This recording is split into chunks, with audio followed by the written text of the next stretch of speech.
কোয়েল পাখিকে রানীক্ষেত ভ্যাকসিন না দিলেই কোয়েল পাখির খামার ধ্বংস। তো আজকে আপনাদের এই ভিডিওতে দেখাবো যে আপনারা কিভাবে কোয়েল পাখিকে রানীক্ষেত ভ্যাকসিন দেবেন এবং কতদিন বয়সে দেবেন, কতটুকু পরিমাণে দেবেন। এখনো যারা আমাদের চ্যানেলটি সাবস্ক্রাইব করেনি তারা অবশ্যই চ্যানেলটি সাবস্ক্রাইব করে নেবেন এবং যারা অন্যান্য প্ল্যাটফর্ম থেকে দেখতেছেন তারা অবশ্যই ভিডিওর মধ্যে একটি লাইক, কমেন্ট, ভিডিওটি শেয়ার করে সবাইকে দেখার সুযোগ করে দেবেন। তো চলুন ভিডিও শুরু করা যাক।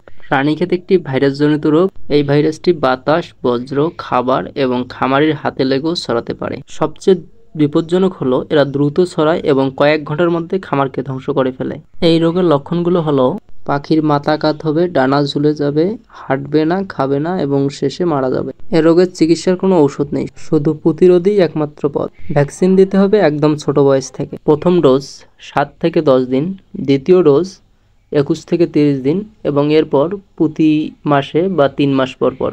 ভ্যাকসিন শুরু না করলেই যে কোনো সময় রোগ আঘাত হানতে পারে। ভ্যাকসিন রুটিন ঠিক রাখাটা খামারের দায়িত্ব।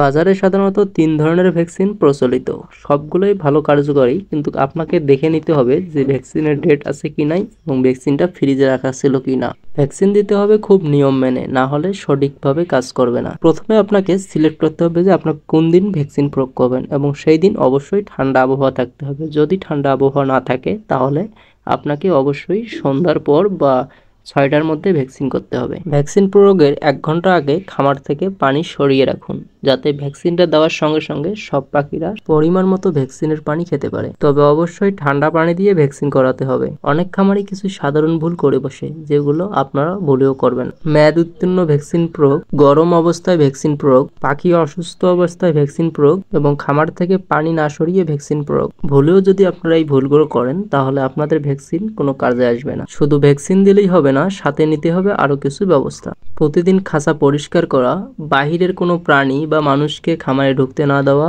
পাখির খাবার ও পানি পরিষ্কার রাখা, নিয়মিত পর্যবেক্ষণ করা। আপনারা যদি কোনো বিষয়ের উপর ভিডিও দেখতে চান তাহলে অবশ্যই আমাকে জানাবেন, আমি আপনাদের ভিডিওটি নিয়ে আসার চেষ্টা করব। আমি কোনো চিকিৎসক নই, আমি একজন খামারি, একদম ছোট পর্যায়ের খামারি।